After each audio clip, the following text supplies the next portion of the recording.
नमस्कार। स्वागत है आप सबका द इकोनॉमिस्ट में। तो यहाँ पर हम बात करने जा रहे हैं वडोदरा शहर के बारे में। तो न्यूज़ में है। तो इसके न्यूज़ में होने का कारण है कि वहाँ पर हाल ही में एक एक्सीडेंट हुआ है जिसकी वजह से काफ़ी मौतें वहाँ पर हो चुकी हैं।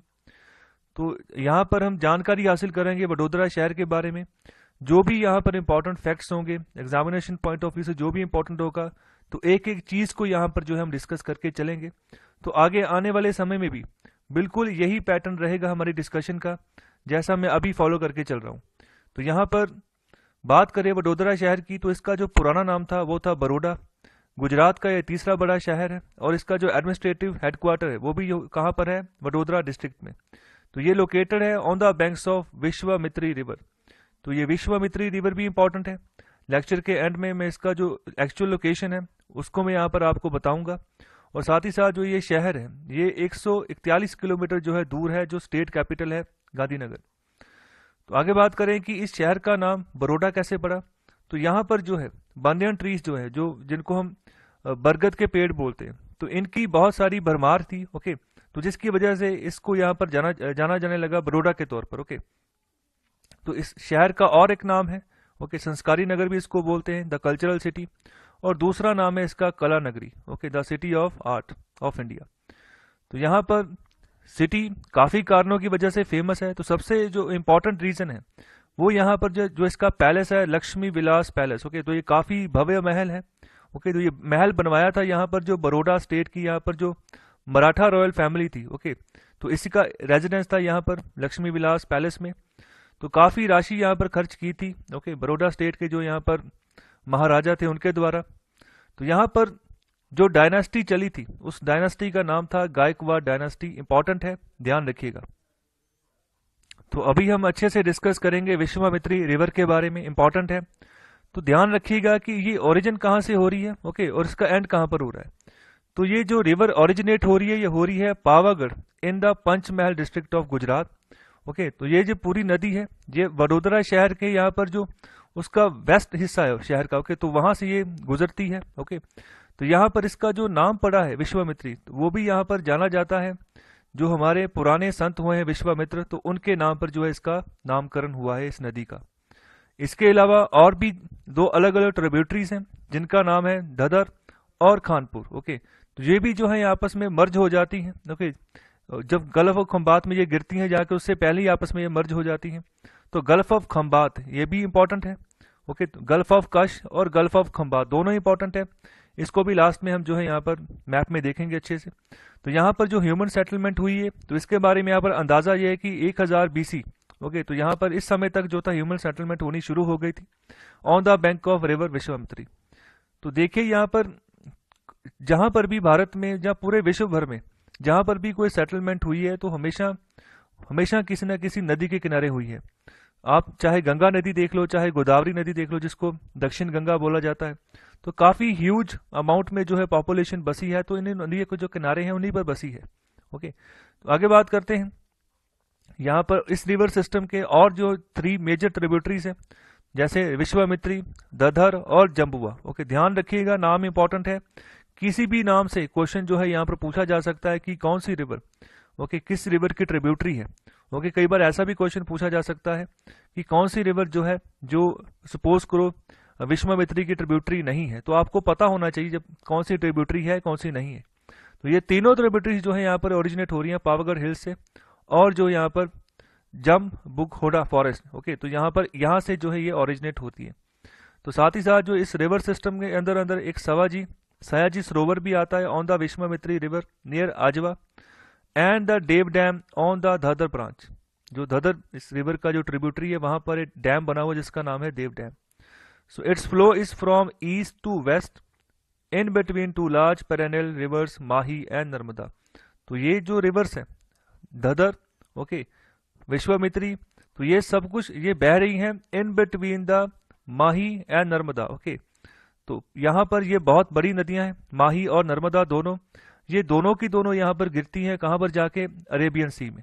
ओके, तो यहाँ पर ध्यान रखिएगा, इन दोनों रिवर सिस्टम के बीच में ये रिवर सिस्टम चल रहा है, तो इंपॉर्टेंट है। आगे हम बात करेंगे लक्ष्मी विलास पैलेस के बारे में। तो ये स्थित है गुजरात वडोदरा में। तो इसका एक हम जब कहते हैं ना, जब टूरिज्म के पॉइंट ऑफ व्यू से देखते हैं कि हमने अगर किसी शहर को घूमना है तो उसके जो इम्पोर्टेंट जो यहाँ पर प्लेसेस हैं वो कौन कौन सी हैं, तो उसमें से आता है लक्ष्मी विलास पैलेस। तो काफ़ी यहाँ पर भव्य महल है ये। तो यहाँ पर ये बनवाया गया था गायकवाड़ फैमिली की ओर से। ओके, तो गायकवाड़ फैमिली उस समय बड़ौदा की रूलर थी, मराठा रूलर थी, ध्यान रखिएगा। ओके, तो इन्होंने बसाया था बड़ौदा स्टेट और इन्होंने ही रूल किया था इसके ऊपर। तो यहाँ पर मेजर चार्ल्स हैं, मेजर चार्ल्स मेंट, जिनको यहाँ पर माना जाता है कि जो आर्किटेक्ट थे इस पैलेस के, जिन्होंने इसका पूरा डिजाइन तैयार किया। सो लक्ष्मी विलास पैलेस, ये स्टाइल है on the Indo Saracenic revival architecture. Okay, तो यहाँ पर बनवाया गया था Maharaja Sayaji Rao Gaekwad 3 in 1890 at the cost of 27 lakh rupees. तो उस समय ये 27 लाख की राशि बहुत बड़ी राशि होती थी। आगे बात करते हैं इंडो सैरासनिक की। तो ये एक तरह का ये आर्किटेक्चर स्टाइल का स्ट्रक्चर है जो फॉलो किया जा रहा था काफी लंबे समय से। तो यहाँ पर इसको एक दूसरा नाम है जिसको हम कहते हैं इंडो गोथिक। ओके, तो एक तरह का रिवाइवल आर्किटेक्चर स्टाइल था। मोस्टली ये ब्रिटिशर्स यूज करते थे, जो ब्रिटिश आर्किटेक्ट्स थे इंडिया में ये यूज करते थे 19th सेंचुरी में। तो इसी तरह की बिल्डिंग्स जो है आपको देखने को मिलती हैं भारत में विभिन्न कोने कोने जहां पर इमारतें बनाई हैं ब्रिटिशर्स ने। तो ज्यादातर डिजाइन यही है। ओके, तो specially in public and government buildings in the British Raj and the palaces of the rulers the princely state reflecting and imitating contemporary and earlier high Indian architecture. तो यहाँ पर जितने भी गवर्नमेंट बिल्डिंग्स हैं जो ब्रिटिशर्स के इस जमाने की बनी हुई हैं भारत में आप देखोगे तो वहां पर मेजरली यही जो है इंडो सैरासनिक जो स्टाइल है इसको यहाँ पर यूज किया गया है। आगे यहाँ पर बात करेंगे हम बड़ौदा स्टेट के बारे में। तो अभी के लिए गुजरात में इसका विलय हो गया है। तो यहाँ पर ये रूल किया गया था by Gaekwad dynasty of Maratha confederacy. Okay, आगे बात करें इसकी इसकी फॉर्मेशन की, तो 1721 में ये फॉर्म हुआ था, इसकी नींव रखी गई थी और बाद में 1949 में ये डोमिनियन ऑफ इंडिया में शामिल हो गया था। ओके, तो यहाँ पर इसकी असेशन हो गया था डोमिनियन ऑफ इंडिया में, ये प्रिंसली स्टेट थी। तो यहाँ पर इसका जो नाम था तब बड़ौदा था। Okay, as its capital Baroda during the British Raj and its relations with Britishers were managed by the Baroda residency. जो इसका रेवेन्यू था 1901 में वो था 1,36,61,61,000 रुपए। तो यहाँ पर Baroda formally acceded to the union of India on 1 May 1949 prior to which an interim government was formed in the state. So 1949 तक यहाँ पर इंटरिम गवर्नमेंट चल रही थी जो कि आज़ादी से 1 साल पहले बनी थी भारत में, जो कि अंग्रेजों ने यहाँ पर सपोर्ट की थी यहाँ पर इंटरिम गवर्नमेंट बनाने के लिए। तो आगे यहाँ पर बात करें गायकवाड़ की। तो गायकवाड़ एक तरह का सरनेम है। ओके, बेसिकली ये बिलोंग करता है महाराष्ट्र स्टेट से।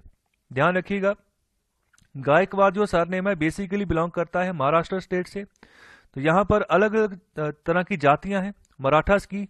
ओके, जैसे कोलीज, कोलीज एज शेड्यूल कास्ट, और इसके अलावा ये कॉमन है कुछ और यहाँ पर जातियां हैं, गोत्र है जिनके यहाँ पर अपने नाम के पीछे ये गायकवाड़ लगाते हैं। तो कौन कौन से हैं? भरादीस, धोर, महार कम्युनिटीज और महाराष्ट्र। तो यहाँ पर जो साउथ इंडिया के सबसे मशहूर एक्टर हैं जिनको सभी जानते हैं, जिनका नाम है रजनीकांत, तो उनका भी जो असली नाम है वो है शिवाजी राव गायकवाड़। ओके, तो वो भी बेसिकली बॉर्न वो महाराष्ट्र में हुए थे। ओके, तो यहाँ पर बड़े जब ओके उन्होंने अपना करियर स्टार्ट किया वो तमिलनाडु से स्टार्ट किया। तो यहाँ पर काफी जगह ये घूमे हैं, पूरा साउथ इंडिया इनको जानता है, चाहे कर्नाटका है, चाहे तमिलनाडु, चाहे आंध्र प्रदेश है। तो एक एग्जाम्पल के तौर पर कि आपको याद रहेगा, सो गायकवाड़ बेसिकली महाराष्ट्र को बिलोंग करते हैं। तो यहाँ पर देखिए ये है गुजरात, और ये वाला जो हिस्सा है ये है गल्फ ऑफ खंबात का। ओके, ध्यान रखिएगा, ये है गल्फ ऑफ खंबात और ये पड़ता है दीयू। ओके, और इधर साइड पे है दमन। तो अलग अलग है, उन दोनों को बीच में से काटता है गल्फ ऑफ खंबात। ओके, तो यहाँ पर एक और गल्फ ऑफ खंबात है और दूसरी और रन ऑफ कच्छ हम जिसको बोलते हैं, जब गल्फ ऑफ कच्छ बोलते हैं तो इधर साइड है, ये जामनगर वाली साइड। ओके, तो यहाँ पर अभी हम एक्सप्लोर करेंगे वडोदरा को। तो यहाँ पर देखिए ये गल्फ ऑफ खंबात है और इधर जाके ये है वडोदरा। तो इसको एक्सप्लोर करते हैं और जानते हैं।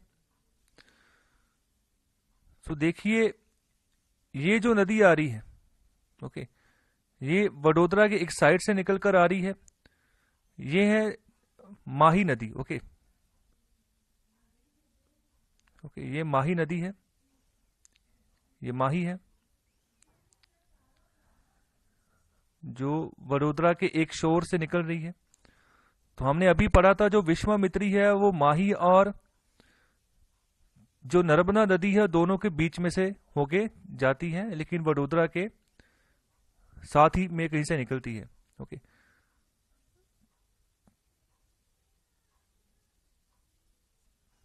और वडोदरा का जो नीचे वाला शोर देखें तो ये माही नदी थी, और ये है जो यहाँ से आ रही है। ओके, यहाँ पर अलग अलग ट्रिब्यूटरी से होते हुए यहाँ पर आ रही है। तो ये है नर्मदा, ये भी जो जाके गिरती है कहाँ पर, गल्फ ऑफ खंबात में।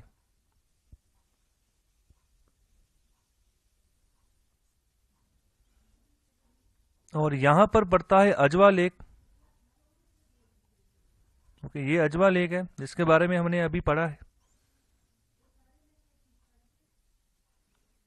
सो ऊपर ये रही माही, ये थी नर्मदा, और इनके बीच में यहां पर जाती है, यहां से होकर विश्वामित्री नदी। यहां पर एक्सप्लोर करते हैं इसको अच्छे से। तो ये देखिए, ये विश्वामित्री रिवर है। ओके, इसको और एक्सप्लोर करते हैं। तो ये विश्वामित्री रिवर है जो दोनों के बीच में से होकर गुजरती है। ये भी गिरती है कहां पर, गल्फ ऑफ खंबात में। तो ये इसका माउथ आ गया, ये गल्फ ऑफ खंबात में चली गई। तो यहां पर ये इसका यहाँ पर सोर्स है, यहां से चली जाती है ये गल्फ ऑफ खंबात में। तो अभी हम बात करेंगे आरसीएस उड़ान स्कीम के बारे में। तो ये न्यूज में क्यों है, क्योंकि हाल ही में ही यहाँ पर एक फ्लाइट जो है, यहाँ पर एक डायरेक्ट फ्लाइट जो है ये शुरू की गई है between Kalaburagi Karnataka to Hindon airport Ghaziabad Uttar Pradesh. तो यहाँ पर पहली डायरेक्ट फ्लाइट है इस रीजन में। ओके, तो ये शुरू की गई है अंडर आरसीएस उड़ान स्कीम, रीजनल कनेक्टिविटी स्कीम, उड़े देश का आम नागरिक। तो ये थोड़ी पुरानी स्कीम है अभी। तो इसके तहत जो नए फेज शुरू किए गए उसके तहत जो है यहाँ पर डायरेक्ट फ्लाइट शुरू की गई है कालाबुरागी टू हिंडौन एयरपोर्ट। तो यहाँ पर ध्यान रखिएगा, हिंडौन एयरपोर्ट कहाँ पर पड़ता है, गाजियाबाद में, और कालाबुरागी कहाँ पर पड़ता है, कर्नाटका में। तो इन रीजन्स के रिगार्डिंग भी जो है क्वेश्चन पूछा जा सकता है। तो अभी आगे जानते हैं हम आरसीएस उड़ान स्कीम के बारे में। तो यहाँ पर बेसिकली भारत सरकार चाहती थी कि डोमेस्टिकली रीजनल लेवल पर जो है यहाँ पर हम एयरपोर्ट्स को डेवलप करें, और जो हमारे नागरिक हैं वो आगे आए। जो हम बेसिकली बात करें कि हमारे नागरिक आगे क्यों नहीं आते यहाँ पर हवाई सफर करने के लिए, उसका बेसिक रीजन है कि किराया ज्यादा होता है। ओके, तो यहाँ पर सरकार क्या करती है, सरकार यहाँ पर कोशिश करती है कि हर एक आम नागरिक को यहाँ पर सुविधा प्रोवाइड की जाए, ताकि जो कि वो डोमेस्टिकली जो है यहाँ पर फ्लाइट पे बैठे, और जो यहाँ पर एयरलाइन इंडस्ट्री है इसको भी किसी ना किसी तरीके से जो है बूस्ट मिले। ओके, तो यहाँ पर इकोनॉमिक डेवलपमेंट हो, अच्छे से जॉब ग्रोथ हो इस सेक्टर में भी, क्योंकि यहाँ पर बहुत ही लिमिटेड लोग हैं जो यहाँ पर सफर करते हैं। तो यहाँ पर भारत सरकार चाहती है कि पूरा देश जो है इससे गो थ्रू हो। तो यहाँ पर भारत सरकार का ऑब्जेक्टिव यही है, letting the common citizen of the country fly. तो यहाँ पर एयर ट्रेवल को अफोर्डेबल बनाया जाता है। भारत सरकार यहाँ पर कुछ पैसे जो है खुद से देती है जो एयरलाइन कंपनीज होती है उनको। ओके, तो यहाँ पर अलग अलग रूट्स पे जो है फ्लाइट शुरू की जाती है जहां पर कोई भी डोमेस्टिकली फ्लाइट नहीं होती है। तो यहाँ पर बेसिकली ये भी कोशिश की जाती है जो स्मॉल टाउन्स हैं, जो स्मॉल टाउन्स के जो एयरपोर्ट्स हैं जो पिछले काफी लंबे समय से बंद पड़े हैं, ओके, उनको दोबारा से रीओपन किया जाए। जितने भी यहाँ पर भारत के अलग अलग रीजन्स हैं वहां पर जो है इंफ्रास्ट्रक्चर डेवलपमेंट जो है वो की जाए। तो यहाँ पर यह स्कीम लॉन्च हुई थी 27 अप्रैल 2017 को। तो इस स्कीम के दो कंपोनेंट्स हैं। पहले कंपोनेंट में यहाँ पर बात की जाती है कि नए एयरपोर्ट्स को डेवलप करना है, और साथ ही साथ जो यहाँ पर रीजनल एयरपोर्ट्स हैं जहाँ पर अभी फिलहाल जो है हवाई सफर हो रहा है, उनकी हवाई पट्टियां यूज हो रही हैं, लेकिन वहां पर और जो है यहाँ पर ऑपरेशनल एयरपोर्ट्स जो उनको आगे बढ़ाना है आने वाले समय में। ओके, तो यहाँ पर की जो सिविलियन फ्लाइट शेड्यूल है उसको बढ़ाना है आने वाले समय में कि ज्यादा से ज्यादा ऑपरेशनल जो है फ्लाइट्स हों, ज्यादा से ज्यादा जो यहाँ पर एयरपोर्ट्स है हवाई पट्टियां उनको ऑपरेशन में लाया जाए। तो यहाँ पर मई 2016 में 70 के आसपास थी, ओके, जो यहाँ पर ऑपरेशनल थी। इसके अलावा 98 हो गई, इंक्लूडिंग आर्मी एयरपोर्ट्स, ओके, जो ऑपरेशनल है। और यहाँ पर 150 एयरपोर्ट हो गए आसपास दिसंबर 2018 के आसपास, जो यहाँ पर की रेगुलर शेड्यूल फ्लाइट्स जो थी होनी शुरू होगी जहाँ पर।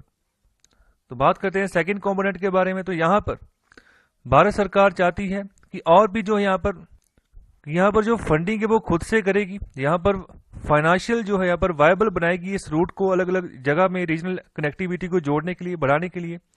तो यहाँ पर एयरफेयर जो होगा उसको सही करेगी। आगे जो है नए रीजनल फ्लाइट रूट्स वो बनाए जाएंगे कि ज़्यादा से ज़्यादा जो यहाँ पर अंडर सर्व्ड और अनसर्व्ड एयरपोर्ट्स हैं उनको यहाँ पर जो है यहाँ पर कनेक्टिविटी प्रोवाइड की जाए फ्लाइट्स की। तो यहाँ पर 100 से ज़्यादा का टारगेट है अंडर सर्व्ड और अनसर्व्ड एयरपोर्ट्स का, जो कि स्मॉलर टाउन्स में बसते हैं, तो उनको यहाँ पर दोबारा रीओपन किया जाए, कनेक्टिविटी बढ़ाई जाए। और साथ ही साथ जो यहाँ पर बड़े एयरपोर्ट्स हैं अलग अलग शहर में, ठीक है, वहाँ पर भी जो है यहाँ पर इनकी कनेक्टिविटी हो, छोटे शहरों की। तो यहाँ पर सरकार जहाँ पर भी ज़रूरत पड़ती है वहाँ पर वायबिलिटी गैप फंडिंग के तहत जो है पैसा जो है प्रोवाइड कर देती है। जितना भी पैसा पर हेड पर पर्सन का बनता है जो यहाँ पर इस स्कीम के तहत ट्रैवल करता है, तो उसमें से कुछ हिस्सा जो है भारत सरकार देती है, कुछ हिस्सा जो है वो कस्टमर देता है, कंज्यूमर देता है, जो वहाँ पर फ्लाइट में बैठता है। तो अंडर सर्व्ड कहने का मतलब कि जो एयरपोर्ट तो बन गया लेकिन फ्लाइट्स की कनेक्टिविटी भी है, लेकिन उस पैमाने पर नहीं जैसी होनी चाहिए। ओके, मतलब फ्लाइट्स उड़ती हैं, आज उड़ गई, 2 दिन बाद नहीं है, 3 दिन बाद, ऐसे करके। तो अनसर्व्ड एयरपोर्ट्स जहां पर की मतलब बहुत ही बुरा हाल है।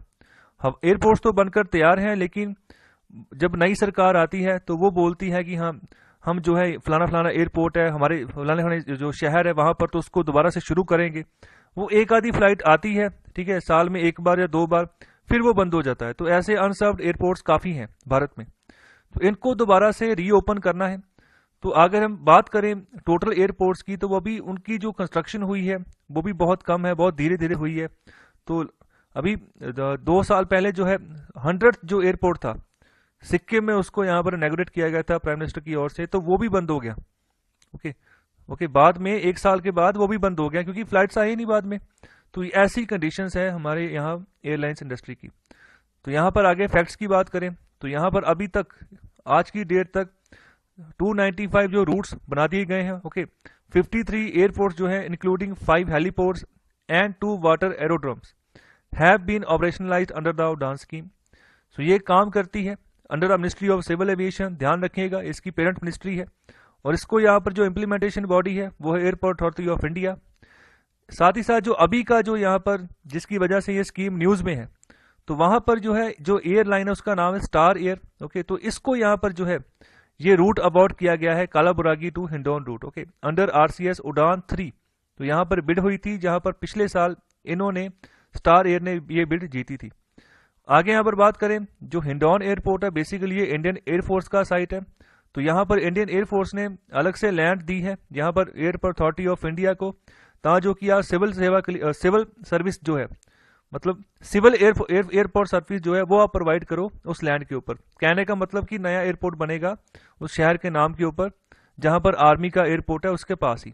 ओके, तो मोस्टली भारत में अभी भी जितने एयरपोर्ट्स नए बने हैं ना, तो वहां पर सेना के एयरपोर्ट है जिनको अभी एक्सटेंड कर दिया गया है। बहुत कम ऐसे एयरपोर्ट हैं जहां पर सेना के एयरपोर्ट नहीं है, तो अलग से जो है यहाँ पर सिविल एयरपोर्ट बनाया है। आगे बात करें कालाबुरागी की, तो वो भी अपने अलग से यहाँ पर उसका कल्चर है। यहाँ पर टूरिस्ट डेस्टिनेशन का उसको गेटवे बोला जाता है, इंक्लूडिंग बुद्ध विहार, ओके, शरण बसवेश्वरा टेम्पल, ख्वाजा बंदा नवाज दरगाह एंड गुलबर्ग फोर्ट। ओके, तो ये टूरिज्म पॉइंट ऑफ व्यू से कुछ इंपॉर्टेंट प्लेसेस हैं यहाँ पर कालाबुरागी में। ओके, तो जहाँ पर ये कर्नाटक में पड़ता है, तो यहाँ पर अगर हिंडौन से कोई जाना जाता है गाजियाबाद से, तो यहाँ पर 2 से ढाई घंटे की फ्लाइट है, तो कनेक्टिविटी बढ़ जाएगी, टूरिज्म बढ़ेगा इस क्षेत्र में। और साथ ही साथ जो यहाँ पर जो कैपिटल रीजन है वो भी यहाँ पर पास ही में पड़ता है। ओके, तो इससे भी यहाँ पर डायरेक्ट फ्लाइट्स जो है शुरू हो गई हैं पहली बार। So this will act as a catalyst to boost the trade and tourism of the region. तो आगे यहाँ पर बात करने जा रहे हैं नेशनल सिविल एविएशन पॉलिसी 2016 के बारे में। सो जो पॉलिसी होती ना हमेशा एक दिशा दिखाती है कि किस दिशा की ओर हमने काम करना है। तो यहाँ पर इसका विजन जो है कि यहाँ पर एक ऐसा इकोसिस्टम बनाना है कि जो यहाँ पर फ्लाइंग है उसको अफोर्डेबल बनाना है मासेस तक, मतलब जन जन तक जो है यहाँ पर इसकी रीच जो है वो पहुंचे। और 2022 तक जो है डोमेस्टिकली जो है यहाँ पर 30 करोड़ जो है टिकट्स यहाँ पर जो है इसकी जो है बिक्री हो, तो इस लेवल तक हमने जो यहाँ पर पहुंचाना है हमारा जो एविएशन सेक्टर है उसको। और 50 crore by 2027 and international ticketing to increase 20 crore by 2027। So internationally 20 crore, मतलब एक साल में टिकट जो है 20 करोड़ जो है लोग सफर करें बाय एयर इंटरनेशनली। तो ये टारगेट है, विजन है, सोच है। तो यहाँ पर जैसे कार्गो वॉल्यूम्स हैं तो उसको भी यहाँ पर इंक्रीज करने की बात करें तो इसके लिए भी एविएशन सेक्टर में अलग से जहाज होते हैं जो यहाँ पर कार्गो के लिए काम करते हैं, सामान ढोते हैं एक जगह से दूसरी जगह। तो उसको भी यहाँ पर इंक्रीज करना है टू 10 मिलियन टन्स बाय 2027। तो जो इसका मिशन है वो है provide safe, secure, affordable and sustainable air travel to passengers and air transportation of cargo with access to various parts of India and world. तो आखिर में बात करेंगे ऑब्जेक्टिव्स के बारे में। तो इसका ऑब्जेक्टिव यही है कि इंटीग्रेटेड इकोसिस्टम बनाना है जो कि यहाँ पर ग्रोथ प्रोवाइड करे सिविल एविएशन सेक्टर को, और यहाँ पर दूसरा जो है यहाँ पर टूरिज्म को प्रमोशन मिले, ओके, एम्प्लॉयमेंट जो अपॉर्चुनिटीज है वो बढ़ाई जाए और बैलेंस्ड रीजनल ग्रोथ जो है वो मिले। अभी यहाँ पर एयर कनेक्टिविटी अच्छे से है नहीं है, किसी जगह पर है किसी जगह है नहीं है, तो यहाँ पर रीजनल ग्रोथ के ऊपर भी इम्पैक्ट पड़ता है। अगर रीजनल ग्रोथ में आपको एक अच्छे एयरपोर्ट्स मिलते हैं तो कनेक्टिविटी बढ़ जाती है। अगर कनेक्टिविटी बढ़ जाती है तो इन्वेस्टर भी आता है, हाँ भी मैं उस जगह पर पैसा लगाता हूँ, वहां पर से अगर मैंने वापस आना जाना है तो मेरे लिए साधन अच्छे हैं। तो यही रीजन है कि अगर किसी ने होटल इंडस्ट्री में नया होटल भी खोलना है किसी शहर में, भारत के किसी शहर में, अगर वहां पर एयरपोर्ट ही अच्छा नहीं है, ओके, तो वहां पर वो कैसे आएगा? ये बड़ा एक ऑब्स्टेकल होता है। अमेरिका इसीलिए आ गया क्योंकि उसके जितने भी शहर हैं वहां पर एयरपोर्ट्स हैं वो ऑपरेशनल हैं, ओके, और जो है कहीं से भी आपने कहीं पर भी जाना है तो आसानी से आ जा सकते हैं। दूसरा ऑब्जेक्टिव है यहाँ पर सेफ्टी, सिक्योरिटी और सस्टेनेबिलिटी लेकर आनी है एविएशन सेक्टर में by the use of technology and effective monitoring, enhance regional connectivity through physical support and infrastructure development. नए एयरपोर्ट्स बनाने हैं, नए रूट्स बनाने हैं, फिजिकल सपोर्ट भारत सरकार दे रही है बाय वायबिलिटी गैप फंडिंग। इसके अलावा जो ईज ऑफ डूइंग बिजनेस है ना, ये सबसे इंपॉर्टेंट है। तो यहाँ पर इसको और एनहांस करना है पूरे भारत में कि आसानी से एक रास्ता मिले, आप आ जा सके, अपना इन्वेस्ट करें, ओके। यहाँ पर और भी जो यहाँ पर ई गवर्नेंस के प्रोसीजर्स हैं उनको फॉलो किया जाएगा, प्रमोट किया जाएगा entire aviation sector chain in the harmonised manner covering cargo, MRO, general aviation, aerospace manufacturing and skill development. तो ये सभी इनके ऑब्जेक्टिव्स हैं जो आने वाले समय में जो भी इन्होंने टारगेट रखा है तब तक ये कोशिश करेंगे अचीव करने की। तो टारगेट हमेशा भारत सरकार रखती है, चाहे उस टारगेट के करीब पहुंचे चाहे वो टारगेट से काफी दूर रह जाए, तो ये लेकिन टारगेट रखती है। तो इंपॉर्टेंट है, एक गोल हमेशा रखना चाहिए, उस गोल को अचीव करने के लिए जितनी भी आपकी कोशिश हो पूरी कोशिश लगानी चाहिए। वो बात की बात है सफलता होती है या नहीं होती है। यहाँ पर हम बात करने जा रहे हैं 240 कॉर्प्स ऑफ इंजीनियर्स डे के बारे में। तो ये न्यूज में इसलिए है क्योंकि इंडियन आर्मी के द्वारा सेलिब्रेट किया गया है 240 corps of engineers day on 18 नवंबर 2020। तो आप 240 से ही अंदाजा लगाएं कि कितना पुराना विंग है ये इंडियन आर्मी का। सो अंग्रेजों के जमाने से ये चलता आ रहा है और इंजीनियरिंग सपोर्ट जो है इंडियन आर्मी को ये प्रोवाइड करता आ रहा है, इंडियन आर्म्ड फोर्सेस को। तो यहाँ पर बेसिकली अगर बात करें हम सीईडी के बारे में, कॉर्प्स ऑफ इंजीनियर्स डे के बारे में, तो यहाँ पर जो इंजीनियर्स होते हैं यहाँ पर इंजीनियरिंग सपोर्ट करते हैं, इंफ्रास्ट्रक्चर डेवलप करते हैं for the armed forces and the other defence organisations and maintains connectivity along our vast borders besides providing succor to populace during natural disaster। तो हर एक जगह जहां पर बॉर्डर एक्टिविटीज हैं उन बॉर्डर को यहां पर सपोर्ट करने के लिए, जहां पर जिस भी तरह की इंजीनियरिंग सपोर्ट चाहिए, जिस भी तरह का इंफ्रास्ट्रक्चर चाहिए, तो ये जो है हमारे कॉर्प्स ऑफ इंजीनियर्स हैं, ये जो है यहाँ पर काम करते हैं, आगे आते हैं। तो यहाँ पर इनका जो टास्क होता है वो एग्जीक्यूट होता है through 4 pillars of the corps. तो यहाँ पर 4 अलग अलग विंग्स हैं इसके, तो यहाँ पर जिनको 4 पिलर्स भी बोला गया है, तो इनको भी हम अच्छे से डिटेल में पढ़ेंगे। तो कौन से हैं ये? सबसे पहले है यहाँ पर कॉम्बैट इंजीनियर्स, उसके बाद है मिलिट्री इंजीनियर सर्विस, और उसके बाद है बॉर्डर रोड ऑर्गेनाइजेशन, और लास्ट में है मिलिट्री सर्वे। तो आगे बात करें यहाँ पर कॉर्प्स ऑफ इंजीनियर्स के अभी यहाँ पर 3 ग्रुप्स हैं, और इनमें से सबसे पुराना ग्रुप है वो है मद्रास सैपर्स। ओके, दूसरा यहाँ पर है बंगाल सैपर्स, तीसरा है बॉम्बे सैपर्स। मद्रास सैपर्स सबसे पुराना है। और अगर बात करें बंगाल सैपर्स की, और जब 1857 का युद्ध हुआ था, जिसको हम आज़ादी की पहली लड़ाई बोलते हैं, तो इसमें भी इसकी काफ़ी अहम यहाँ पर भूमिका थी बंगाल सैपर्स की। और बॉम्बे सैपर्स सबसे लास्ट में बना। यहाँ पर ये तीनों के तो यहाँ पर जो है यहाँ पर इस कॉर्प्स में यहाँ पर इकट्ठे मिला दिए गए ऑन 18 नवंबर 1932। तो यहाँ पर जब से इसकी इंसेप्शन हुई है, तो यहाँ पर इसकी हिस्ट्री काफ़ी बड़ी है और काफ़ी बड़े पैमाने पर इनकी कॉन्ट्रीब्यूशंस हैं in the war and the peace. और अगर बात करें इन कॉर्प्स ऑफ इंजीनियर्स की अर्लियर हिस्ट्री के बारे में, और मिड ऑफ 18th सेंचुरी यहाँ पर इसकी डेट मानी जाती है जब इनको शुरू किया गया था। ओके, तो यहाँ पर ऑफिशियली जब इसको यहाँ पर रिकॉग्नाइज किया गया था, इसका जब बर्थ हुआ था वो हुआ था 1780 को, जब यहाँ पर जो था senior most group of corps the Madras sappers were raise. तो सबसे पहले जब मद्रास सैपर्स जब फॉर्म हुआ था, तभी इसका जो था बर्थ हुआ था कॉर्प्स ऑफ इंजीनियर्स का। तो अभी इसका जो सबसे पहले जो विंग है कॉम्पैक्ट इंजीनियर्स, तो इसकी बात करते हैं कि ये कहाँ पर काम करते हैं। तो यहाँ पर बात कर रहे हैं कि जहाँ पर वॉर की सिचुएशन होती है, वॉर हो रही होती है, वहाँ पर ये मोबिलिटी प्रोवाइड करते हैं अपनी फोर्सेस को, मतलब कि उनको रास्ता प्रोवाइड करते हैं जहाँ पर जिस भी तरीके से यहाँ पर ज़रूरत पड़ती है। ये ब्रिजेस बनाते हैं, ट्रैक्स बनाते हैं, हेलीपैड्स बनाते हैं, जो कि हमारी आर्मी को एक जगह से दूसरी जगह पर पहुँचाया जाए।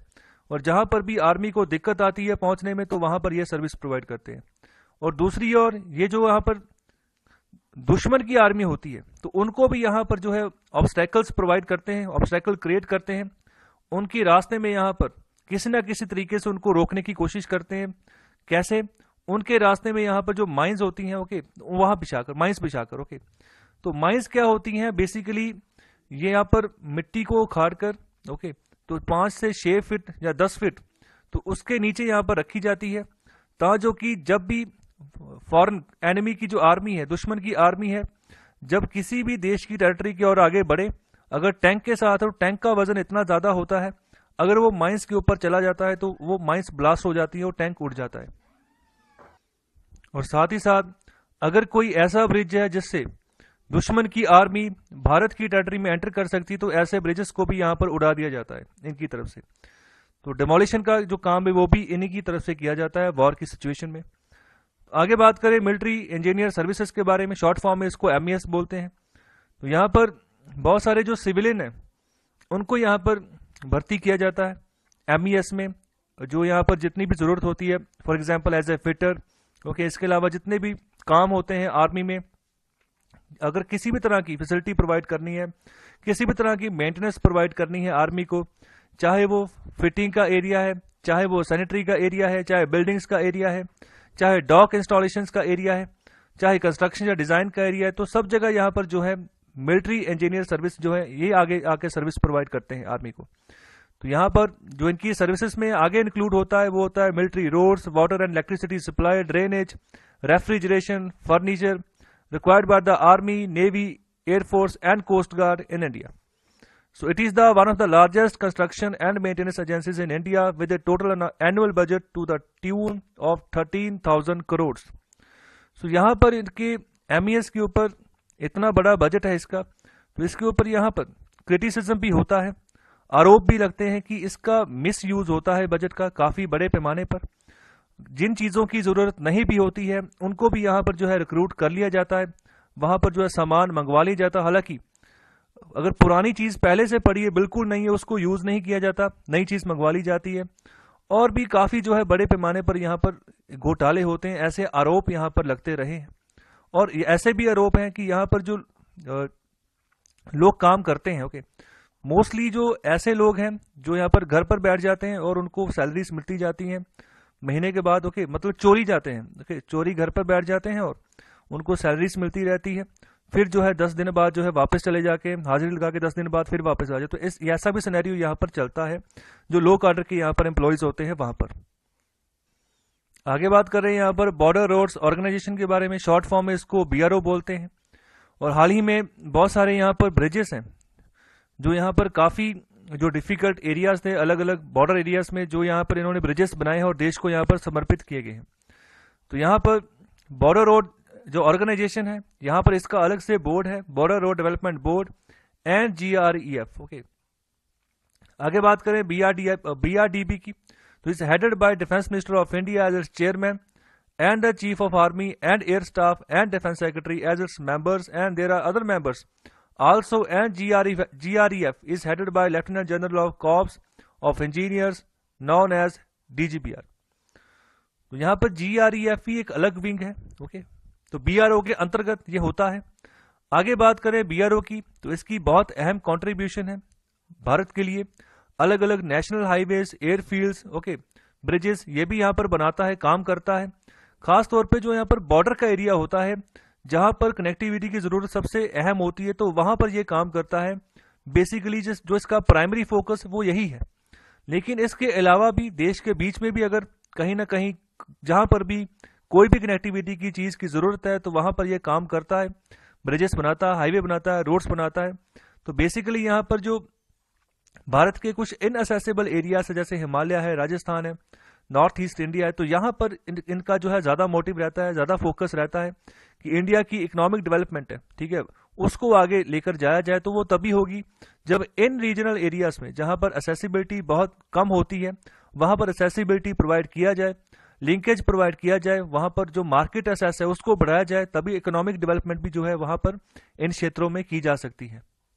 और आखिर में हम यहाँ पर बात करेंगे मद्रास सैपर्स के बारे में, इंपॉर्टेंट है। तो यहाँ पर मद्रास इंजीनियर ग्रुप था, जिसको इनफॉर्मली हम कहते हैं मद्रास सैपर्स। तो is an engineer group of the Corps of Engineers of Indian Army. Madras Sappers draw their origin from erstwhile Madras presidency Army. Okay, तो पहले जब बना था तो उस समय अंग्रेजों की मद्रास प्रेसिडेंसी थी, तो उसकी अलग से आर्मी थी, तो वहां पर ये काम करते थे। ओके, मद्रास इंजीनियर्स ग्रुप इसके तहत। तो यहाँ पर इसका जो हेडक्वार्टर है वो बेंगलुरु में है। ओके, ध्यान रखिएगा, बेंगलुरु में हेडक्वार्टर है, चेन्नई में नहीं है। So Madras Sappers are the oldest of the 3 groups of Corps of Engineers. So 3 corps थी, मद्रास, बंगाल और बॉम्बे, तो इनमें से सबसे पुरानी है मद्रास।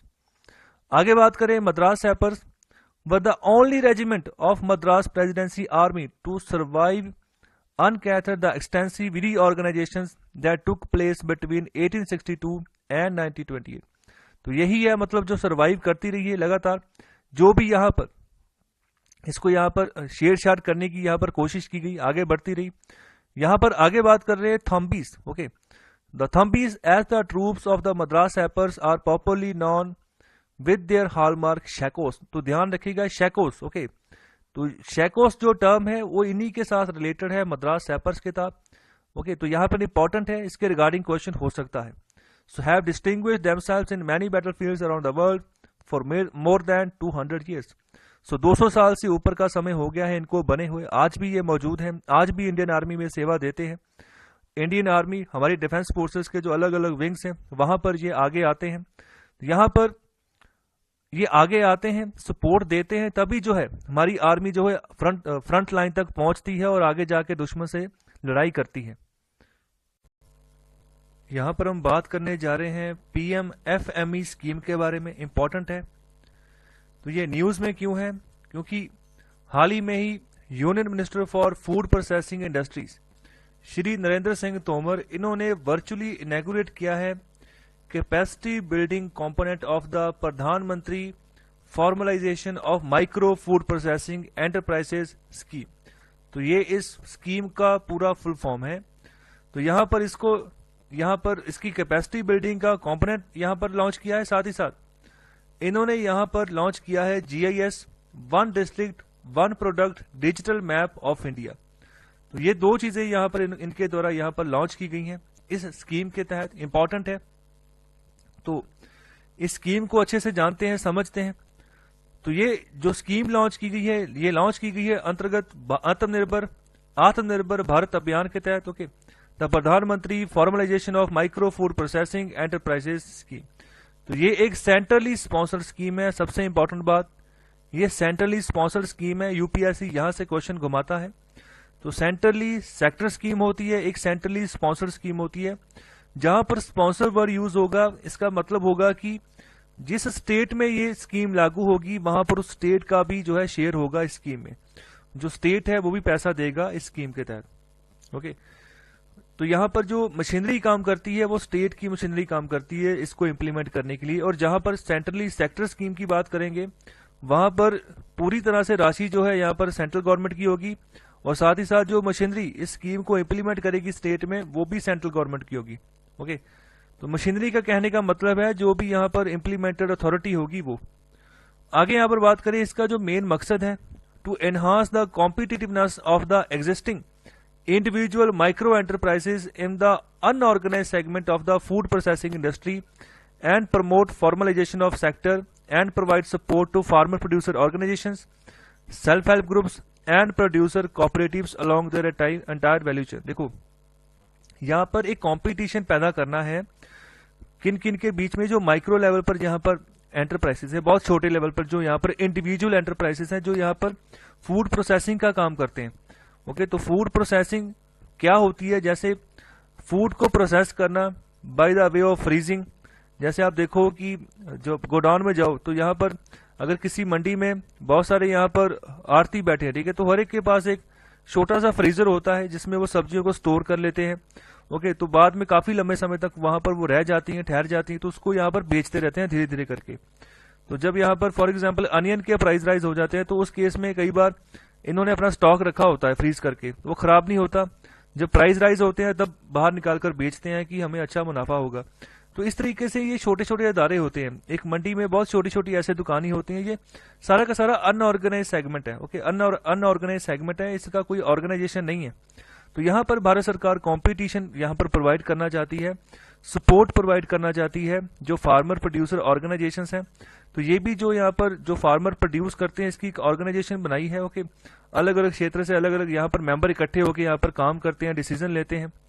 ओके, तो यहाँ पर भी सहायता राशि भारत सरकार की ओर से प्रोवाइड की जाती है।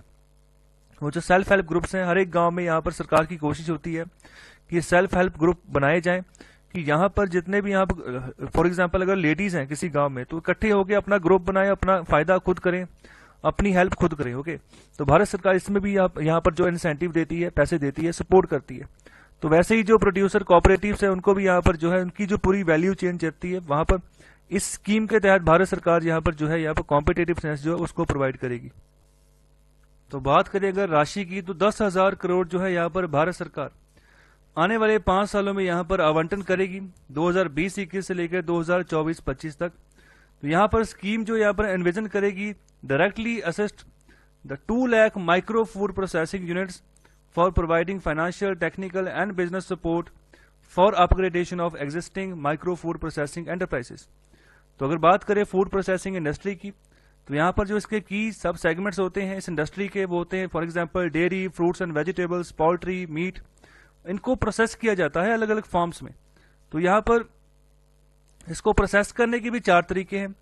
सबसे पहला है फ्रीजिंग, जब स्टोर कर लेते हो किसी भी चीज को, ओके, जो मतलब कि आने वाले किसी काफी समय तक खराब नहीं होती। जैसे यहाँ पर अगर मीट की भी बात करें तो यहाँ पर जो फॉरेनर्स हैं मोस्टली वहां पर फ्रोजन मीट मिलता है। ओके, तो वहां पर बर्फ में रख देते हैं, उसको फ्रिजेस में रख देते हैं फ्रोज करके, और उसी को जो है यहाँ पर 10 दिन बाद 20 दिन बाद निकाल कर लोग खाते हैं। यहाँ पर फ्रीजिंग का यहाँ पर कंसेप्ट होता है। इसको भी यहाँ पर हमने क्या किया है, प्रोसेस कर लिया है। कैनिंग मतलब डिब्बा, जैसे किसी डिब्बे में फूड को बंद करके रख दिया फिर उसको यहाँ पर सप्लाई के लिए भेज दिया। फॉर एग्जांपल जैसे फ्रूट्स की कैटेगरी है तो उनको यहाँ पर डिब्बा बंदी फ्रूट्स आते हैं। अगर मैं कीवी फ्रूट्स की बात करूँ तो वो डिब्बे में पूरा एक एक पीस उसका पैक होता है, तो उसको हम प्रोसेसिंग बोलते हैं। आगे बात करें बेकिंग की तो यहाँ पर जैसे हम आटा यूज करते हैं, चावल यूज करते हैं, ओके, तो इसकी यहाँ पर ब्रेड्स बनती हैं। ओके, तो यहाँ पर ये पूरा बेकिंग का यहाँ पर प्रोसीजर हो गया, केक्स बनते हैं। इसके अलावा ड्राइंग, तो यहाँ पर सुखाने वाली चीजें, जैसे आप देखो मिर्चें देखते हो फॉर एग्जाम्पल, ठीक है, उसको सुखाकर दोबारा से उसको यहाँ पर पीस कर उसका पाउडर बना लिया जाता है, मतलब किसी चीज को यहाँ पर सुखा लिया। तो ये सभी यहाँ पर तरीके हैं फूड प्रोसेसिंग के। आई होप आपको एक सिनेरियो मिल गया होगा, आपके दिमाग में छप गया होगा कि फूड प्रोसेसिंग इंडस्ट्री क्या होती है। तो अभी हम बात करने जा रहे हैं जिस वजह से ये स्कीम न्यूज में है, तो वो बात है कैपेसिटी बिल्डिंग कंपोनेंट। तो कैपेसिटी बिल्डिंग का मतलब क्या है, यहाँ पर जो है इस कंपोनेंट के तहत ट्रेनिंग प्रोवाइड की जाएगी। Training of the master trainers would be delivered through online mode, classroom lecture and demonstration and self paced online learning material. तो यहाँ पर इसी फूड प्रोसेसिंग इंडस्ट्री के जो यहाँ पर माइक्रो लेवल पे जो भी इंडिविजुअल्स होंगे उनको यहाँ पर जो है ट्रेनिंग दी जाएगी कि कैसे काम करना है। ओके, कैसे आप जो अपनी इंडस्ट्री को आगे बढ़ा सकते हो, कैसे इस स्कीम का फायदा आप उठा सकते हो। ओके, तो यहाँ पर कैपेसिटी बिल्डिंग की बात करेंगे। आगे बात करते हैं हम यहाँ पर NIFTEM और IIFT के बारे में। ये दोनों ऑर्गेनाइजेशंस हैं जो यहाँ पर की रोल अदा करेंगी ट्रेनिंग और रिसर्च सपोर्ट करने के लिए to the selected enterprises groups clusters in the partnership with state level technical institutions. The master trainers will train the district level trainers who will train the beneficiary, जिसको यहाँ पर फायदा मिलेगा ना स्कीम का, फिर डिस्ट्रिक्ट लेवल ट्रेनर उनको जाकर ट्रेन करेंगे और मास्टर लेवल ट्रेनर जो है यहाँ पर डिस्ट्रिक्ट लेवल ट्रेनर्स को यहाँ पर ट्रेन करेंगे। The current training is based on the fruits and vegetables processing and ADP। तो यहाँ पर अभी लिमिटेड दायरा रखा है जहां पर जो ट्रेनिंग है वो प्रोवाइड की जाएगी जिस सेक्टर में। आगे बात कर रहे हैं जो असेसमेंट और सर्टिफिकेशन होगी इस ट्रेनिंग प्रोग्राम की, कैपेसिटी बिल्डिंग की, वो यहां पर प्रोवाइड की जाएगी फिक्सी के द्वारा। तो ये कौन सी ऑर्गेनाइजेशन है, इसके बारे में भी अच्छे से चर्चा करते हैं आगे। तो आगे हम सबसे पहले बात करेंगे NIFTEM के बारे में। तो इसका पूरा नाम है National Institute of Food Technology Entrepreneurship and Management. ये कंसेप्चुलाइज किया गया था by the government of India on the persistent demand of the food industry to have an apex body as a one stop solution provider for the various problems of the sector. So देखिए, अगर agriculture sector की बात करें तो उसके लिए भारत सरकार ने अलग अलग एग्रीकल्चर यूनिवर्सिटीज बनाई है मोस्टली हर एक स्टेट में। तो यहाँ पर अगर बात करें फूड प्रोसेसिंग के एरिया की, तो इसके लिए कोई भी यहाँ पर एपेक्स बॉडी नहीं थी। तो यहाँ पर काफी डिमांड थी कि इसको यहाँ पर टैकल करने के लिए भी एक बॉडी हो, तो यहाँ पर बनाया गया NIFTEM। ओके, तो यहाँ पर ये फूड प्रोसेसिंग के ऊपर काम करेगा, फूड टेक्नोलॉजी के ऊपर काम करेगा। अगर कोई भी यहाँ पर नई टेक्नोलॉजी होती है उसको यहाँ पर जो है प्रमोट करने का काम करेगा और सोल्यूशन प्रोवाइड करेगा, वन स्टॉप सोल्यूशन। आगे बात करें, ये जो काम करता है किसके अंतर्गत काम करता है, ministry of food processing industries, government of India has set up this institute with an initial investment of rupees 500 crore. The institute is spread over an area of 100 acres. The institute intends to act as the center of excellence and an apex world-class center of global standards in the area of food technology and management. तो important institute है, इसका नाम याद रखिएगा।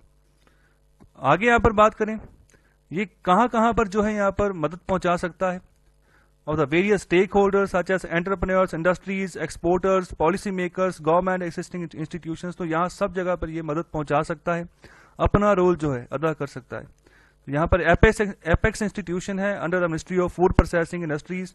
Okay, तो यहाँ पर have develop strong linkages with industries. तो इंडस्ट्रीज के साथ भी अच्छा लिंकेज है। तो फूड प्रोसेसिंग अपने आप में एक बहुत बड़ी इंडस्ट्री है। ओके, तो यहाँ पर USA और यूरोपियन कंट्री से यहाँ पर यह प्रथा शुरू हुई है कि फूड को प्रोसेस करें और आगे अपना मुनाफा कमाएं। तो अभी भारत में भी अच्छे से फैल चुका है। तो यहाँ पर अगर बात करें कोल्ड स्टोरेजेस की, तो यहाँ पर इनकी भी भरमार अभी धीरे धीरे भरनी शुरू हो गई है भारत में। हालांकि यहाँ पर कई बार ये भी चीज बोली जाती है कि एग्रीकल्चर सेक्टर में अगर बात करें तो किसानों के पास ये सुविधा हो, किसान अपने लेवल पर जो है यहाँ पर फूड प्रोसेसिंग इंडस्ट्री इसमें अपना हिस्सा दें, खुद आए, तो हो सकता है कि यहाँ पर अच्छा इनकम जो है किसान जो है कमा सकते हैं आने वाले समय में। लेकिन बेसिकली यहाँ पर चीज वही रह जाती है, किसान 6 महीने 7 महीने पूरी फसल को देता है तो उसके बाद में वो टेंशन नहीं लेना चाहता किसी भी और चीज की, उसको बस उसका उचित मूल्य चाहिए उस फसल का जब वो मंडी में लेकर बेचने को जाता है। लेकिन अगर एग्रीकल्चर को आने वाले समय में सही करना है, किसान को समर्थ बनाना है, किसान की आय डबल या तिगुना करनी है, तो उसको यहाँ पर जो फूड प्रोसेसिंग का क्षेत्र है ना उसमें भी घुसना होगा किसी ना किसी तरीके से। तो आगे यहाँ पर बात करने जा रहे हैं IIFT के बारे में। The Indian institute of food processing technology is a Pioneer research and educational institution under the ministry of food processing industry, government of India.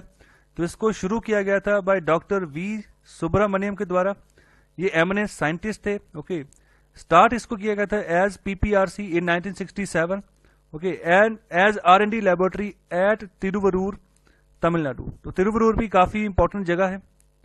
आगे बात करें, यहाँ पर बहुत सारे यहाँ पर जो सॉल्यूशंस थे यहाँ पर प्रोवाइड किए गए for preserving high moisture paddy. मतलब पैडी की यहाँ पर जो क्रॉप होती है, चावल की जो खेती होती है, वहां पर मॉइस्चर रहता है, तो वहां पर उसको कैसे प्रिजर्व किया जाए, कैसे उसको बचा कर रखा जाए, तो इसके ऊपर काफ़ी रिसर्च यहाँ पर जो लेबोरेटरी बनाई गई वहाँ पर होती है। तो यहाँ पर मोस्टली अगर साउथ इंडिया की बात करें तो वहाँ पर जो पैडी का हार्वेस्ट सीजन होता है, ओके, तो वहाँ पर जो साउथ वेस्ट मानसून आता है उसके टेल एंड में ये सीजन चला जाता है। तो वहाँ पर इसी को मद्देनजर रखते हुए यहाँ पर मॉइस्चर कंटेंट से कैसे बचाया जाए यहाँ पर इस फसल को, तो इसके ऊपर फोकस किया जाता है। तो आगे यहाँ पर इंस्टीट्यूट को यहाँ पर बाद में अपग्रेड किया गया as a national laboratory with the name paddy processing research centre in 1972। और आखिर में बात करते हैं फिक्सी के बारे में। तो इसका पूरा नाम है food industry capacity and skill initiative, is a non-for-profit organization registered under Societies Registration Act of 1860। ध्यान रखिएगा। The council has been promoted by the Federation of Indian Chambers of Commerce and Industry with the financial support by National Skill Development Corporation। तो याद रखिएगा, important है। तो जितने भी यहाँ पर अदारों के मैंने नाम लिए हैं, इनके जो संबंध है वो ministry of food processing industry के तहत है, ओके। तो यहाँ पर इंपॉर्टेंट है, क्वेश्चन कहीं से भी यहाँ पर जो है निकल कर आ सकता है। यहाँ पर हम बात करने जा रहे हैं वर्ल्ड टॉयलेट डे के बारे में। तो ये न्यूज़ में क्यों है? क्योंकि department of drinking water and sanitation under ministry of जल शक्ति, इनके द्वारा सेलिब्रेट किया गया है world toilet day on 19 November 2020 under स्वच्छ भारत मिशन ग्रामीण। यहाँ पर बेसिकली इस डे को मनाने का मकसद यही है कि यहाँ पर अवेयरनेस फैलानी है कि यहाँ पर सेफ सैनिटेशन करनी है, ओके। आपने फैसिलिटेट करना है यहाँ पर सैनिटेशन को अलग अलग डिस्ट्रिक्ट्स में, स्टेट्स में, और यहाँ पर सिग्निफिकेंट जो कंट्रीब्यूशन है वो अपनी अपनी देनी है स्वच्छता की, और सफाई रखनी है। भारत को एक स्वच्छ नेशन बनाना है। तो यहाँ पर ये 2014 में जब भारत सरकार, जब मोदी सरकार नई बनी थी, तभी से जो भारत सरकार का विजन था कि आने वाले 5 सालों के अंदर अंदर हम जो है भारत को स्वच्छ बनाएंगे। तो काफ़ी हद तक यहाँ पर काम हुआ है, काफ़ी हद तक टॉयलेट्स बनाए गए भारत सरकार की ओर से। लेकिन अभी जो है इसका फर्स्ट फेज खत्म हुआ है। अभी दूसरे फेज में यहाँ पर कोशिश की जाएगी कि जो ये टॉयलेट्स बने हैं इनको सस्टेन यूज कैसे करना है, इनकी मेंटेनेंस कैसे रखनी है, अब फोकस इसके ऊपर दिया जाएगा। तो यहाँ पर आगे बात करें वर्ल्ड टॉयलेट डे के बारे में। तो यहाँ पर यूनाइटेड नेशन की ओर से ये ऑब्जर्व किया जाता है, ओके। तो यहाँ पर सेलिब्रेट किया जाता है इस डे को कि इस दिन अवेयरनेस फैलाई जाए ऑफ 4.2 बिलियन पीपल, ओके। तो इन लोगों तक यहाँ पर ये अवेयरनेस पहुंचे जहाँ पर टॉयलेट का असेस नहीं होता है, जहाँ बहुत कम है। तो यहाँ पर वो अच्छा जो है टॉयलेट असेस करें, सेफली उसको मैनेज करें, सैनिटेशन प्रॉब्लम्स को यहाँ पर दूर करें। तो यहाँ पर भी सस्टेनेबल डेवलपमेंट गोल है, ओके। वो गोल नंबर 6 है, water and sanitation for all by 2030। तो ध्यान रखिएगा, जो टॉयलेट है वो भी लिंक करता है सस्टेनेबल डेवलपमेंट गोल से, जो कि यहाँ पर सभी नेशंस ने, जो भी यहाँ पर यूएन के मेंबर है, उन्होंने यहाँ पर फुलफिल करने हैं 2030 तक। टोटल 17 गोल हैं इस सस्टेनेबल डेवलपमेंट गोल्स के तहत। तो ये जो है गोल नंबर 6 के तहत आता है।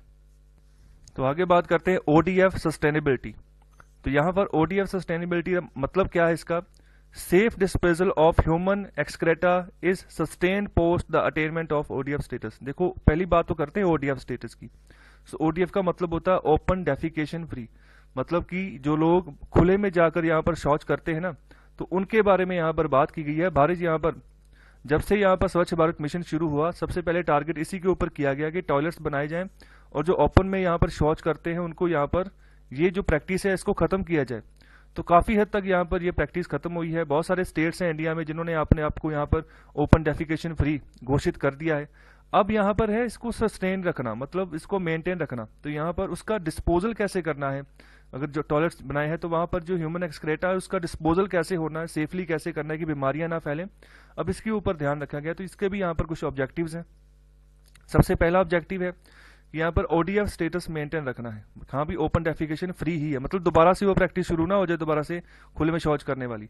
तो विलेजेस, ग्राम पंचायत, ब्लॉक, डिस्ट्रिक्ट्स, स्टेट्स, यहाँ पर सभी जगह यहाँ पर जो है ध्यान रखा जाएगा इसके तहत। इसके अलावा ensure that people continuously use the toilets built and practice safe and hygiene behaviours. तो यहाँ पर ये भी चीज का ध्यान रखा जाएगा कि बिहेवियर में चेंज तो नहीं आ गया दोबारा, क्योंकि बड़ी मुश्किल से ये बिहेवियर चेंज आया कि खुले से आप जो है टॉयलेट में जाओ, दोबारा से खुले में ना चले जाएं। तो इसका भी मॉनिटर इसको किया जाएगा। इसके अलावा the assets created under SBM continue to remain functional and there is a decentralized operation and maintenance arrangement for upkeep and maintenance of assets। So जो भी यहाँ पर एसेट्स बनाए हैं, क्या बनाए हैं, टॉयलेट्स बनाए हैं, ठीक है, वहाँ पर अलग मर्स बनाए हैं जहाँ पर अच्छे से यहाँ पर जो सॉलिड वेस्ट है उसको मैनेज किया जाए, अच्छे से उसको जो सैनिटाइज किया जाए, वहाँ से निकाला जाए। तो मतलब कि एक अच्छा जो फैसिलिटेशन जो है वो यहाँ पर प्रोवाइड की गई, तो यहाँ पर इसको डिसेंट्रलाइज रखा जाएगा, अपने आप खुद करेंगे, जिनकी भी यहाँ पर ड्यूटी होगी उनका बिहेवियर चेंज किया जाएगा, ट्रेनिंग मिलेगी। ओके, तो मतलब कि जो भी यहाँ पर ह्यूमन एक्सक्रेटा होगा उसको डिस्पोज भी कैसे करना है इसके बारे में भी यहाँ पर काम किया जाएगा। भारत सरकार यहाँ पर जो है सपोर्ट करेगी। फिलहाल ये फंक्शनल है, इसको और मेंटेन करके रखना है। आगे बात करें solid and liquid waste management, तो ये क्या है? ये भी यहाँ पर स्वच्छ भारत का एक की यहाँ पर कंपोनेंट है। यहाँ पर इसका ऑब्जेक्टिव यही है कि इंप्रूवमेंट लेकर आनी है सफाई में, हाइजीन में और general quality of life in rural areas. Okay, urban areas में तो मोस्टली टॉयलेट्स होते हैं, लेकिन रूरल एरियाज में ही ये प्रैक्टिस बहुत कम होती है। हालांकि जो यहाँ पर भारत के भी जो डेवलप्ड स्टेट्स हैं वहाँ पर ये प्रैक्टिस ओपन में नहीं होती है, लेकिन जो यहाँ पर स्टेट्स जहाँ पर लिटरेसी रेट कम है, ओके, और जो यहाँ पर पुराना ट्रेडिशन फॉलो करके चल रहे हैं, जो पुरानी रीति रिवाज चलते आ रहे हैं, उस हिसाब से भी यहाँ पर बैन करते हैं कि बाहर ही सबसे बढ़िया है, घर में टॉयलेट रखना वो एक गंदगी घर में रखने के बराबर है। तो ऐसी भी सोच है। ओके, तो यहाँ पर इसके तहत यहाँ पर फोकस किया जाएगा। तो सॉलिड और लिक्विड और gases by products resulting from human biological processes, manufacturing, materials, processing, consumption of goods और एनी अदर ह्यूमन एक्टिविटी, तो ये सभी जो है यहाँ पर सॉलिड और लिक्विड वेस्ट के तहत आते हैं।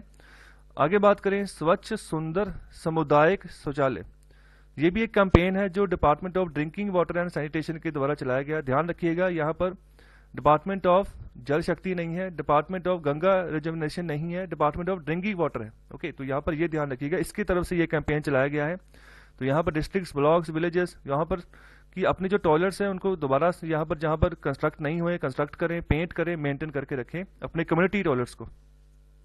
और आखिर में यहाँ पर बात करते हैं स्वच्छ भारत मिशन की। तो स्वच्छ भारत मिशन, स्वच्छ भारत अभियान इसको कहा जाता है, और क्लीन इंडिया मिशन, तो यहाँ पर कंट्री वाइड कैंपेन थी जो भारत सरकार की ओर से शुरू की गई थी सन 2014 में, कि क्या क्या चीज़ एलिमिनेट करनी है। सबसे पहले तो ओपन डेफिकेशन, जिसकी अभी हमने बात की है, इसको खत्म करना है टोटली इस प्रैक्टिस को, और इम्प्रूव करना है सॉलिड वेस्ट मैनेजमेंट। कई बार ऐसा होता है कि जो सॉलिड वेस्ट है वो बाहर ही पड़ा रहता है, उसका आगे कोई डिस्पोजल नहीं होता। इन सब सिचुएशन को सही करना है। तो यहाँ पर फेज 1 के तहत ये मिशन कंप्लीट हुआ अक्टूबर 2019 में, जब महात्मा गांधी जी की यहाँ पर 150वीं जयंती थी। तो यहाँ पर फेज 2 अभी इंप्लीमेंट होगा 2020-21 से लेकर 2024-25 तक। तो इस फेज में अभी मेंटेनेंस के ऊपर फोकस किया जाएगा। इसके अलावा आगे बात करें ऑब्जेक्टिव क्या थे फर्स्ट फेज के, तो ऑब्जेक्टिव थे यहाँ पर सबसे पहले तो जो मैनुअल स्क्वेंजिंग है उसको यहाँ पर खत्म करना है। मैनुअल स्क्वेंजिंग का मतलब है, जैसे आप अर्बन एरियाज में देखो कि ह्यूमन बीइंग को यहाँ पर जो गटर के बड़े बड़े पाइप है उसके अंदर डाल दिया जाता है, उसको बोला जाता है कि आगे जाके जो सफाई करके आओ। हालांकि जो डेवलप्ड इकोनॉमीज है वहाँ पर मशीनरी का यहाँ पर उपयोग होता है, क्योंकि अंदर बहुत तरह की गैसेस होती हैं जिससे ह्यूमन बीइंग को नुकसान पहुँच सकता है। तो यहाँ पर भारत में ऐसे केसेस बहुत सारे होते हैं, बहुत सारी रिपोर्ट्स ऐसे आती हैं, न्यूज़ ऐसे आती हैं कि मैनुअल स्क्वेंजिंग करते करते लोगों की डेथ होगी। तो उस डेथ होने का भी कारण यही है कि पाइप के नीचे काफ़ी आगे चले जाते तो वहाँ पर गैसेस अलग अलग तरह की होती हैं, दम घुटना शुरू हो जाता है, गैसें चढ़ जाती है, वहीं पर इंसान गिर जाता है, वहीं पर मौत हो जाती है। तो यहाँ पर इसको यहाँ पर ख़त्म करना है, अवेयरनेस यहाँ पर फैलानी है, बिहेवियर चेंज लेकर आना है कि सैनिटेशन प्रैक्टिस यहाँ पर शुरू करो। ओके, साथ ही साथ यहाँ पर जो है लोकल लेवल पर यहाँ पर कैपेसिटी बिल्डिंग बनानी है। जो सेकंड फेज होगा यहाँ पर जो सस्टेन किया जाएगा, मेंटेन किया जाएगा ओपन डेफिकेशन फ्री स्टेटस को, कि रहे स्टेटस, ये ना हो कि 2 साल बाद 3 साल बाद दोबारा से वही स्टेटस आए जो पहले था। तो यहाँ पर मैनेजमेंट जो है सॉलिड वेस्ट, लिक्विड वेस्ट की, इसको भी सही करना है। तो यहाँ पर टारगेट है सस्टेनेबल डेवलपमेंट गोल का गोल नंबर 6। ओके, आगे बात करें, मिशन 2 हिस्सों में बटा हुआ है, रूरल और अर्बन, जिसको भी थोड़ा इंपॉर्टेंट है। जो यहाँ पर स्वच्छ भारत मिशन ग्रामीण है, यहाँ पर इसको फाइनेंस और मॉनिटर किया जाता है ministry of drinking water and sanitation की ओर से। और जो स्वच्छ भारत मिशन अर्बन है ये देखा जाता है ministry of housing and urban affairs की ओर से। यहाँ पर हम बात करने जा रहे हैं परम सिद्धि के बारे में। तो ये न्यूज़ में क्यों है? क्योंकि इसके द्वारा ग्लोबल लेवल पर जो है टॉप 500 में से 63rd रैंक जो है यहाँ पर हासिल किया गया है परम सिद्धि के द्वारा। तो यहाँ पर दुनिया में one of the most powerful non distributed computer system में से एक बन गया है ये परम सिद्धि। ओके, तो यहाँ पर ये रैंकिंग जारी हुई थी 16 नवंबर 2020 को। तो भारत का है ये परम सिद्धि, तो एक काफ़ी बड़ी अचीवमेंट है भारत के लिए। ये वर्ल्ड में जो है 63rd रैंक आया है आउट ऑफ 500। ओके, तो थोड़ा सा जानते हैं परम सिद्धि के बारे में। तो परम सिद्धि है क्या? ये एक तरह का high performance computing artificial intelligence super computer है। ओके, तो सुपर कंप्यूटर और जो दूसरा जो छोटे कंप्यूटर में काफी फर्क होता है। सुपर कंप्यूटर की कैपेसिटी काफी बड़ी होती है, काफी बड़े पैमाने पर काफी चीजों को एक साथ जो है टैकल करके चल सकता है, चाहे वेदर फोरकास्टिंग है, चाहे फ्लड सिचुएशन है, चाहे किसी भी तरह की यहाँ पर जरूरत पड़ती है हमें आर्टिफिशियल इंटेलिजेंस की, तो सुपर कंप्यूटर जो है हमें काफी बड़ा सपोर्ट देता है और आने वाले समय में काफी फायदा होगा भारत को इससे। तो यहाँ पर इसको बनाया गया है under national super computing mission eight CDAC। तो ये CDAC क्या है तो और नेशनल सुपर कंप्यूटिंग मिशन क्या है, चलिए इसको डिस्कस करते हैं।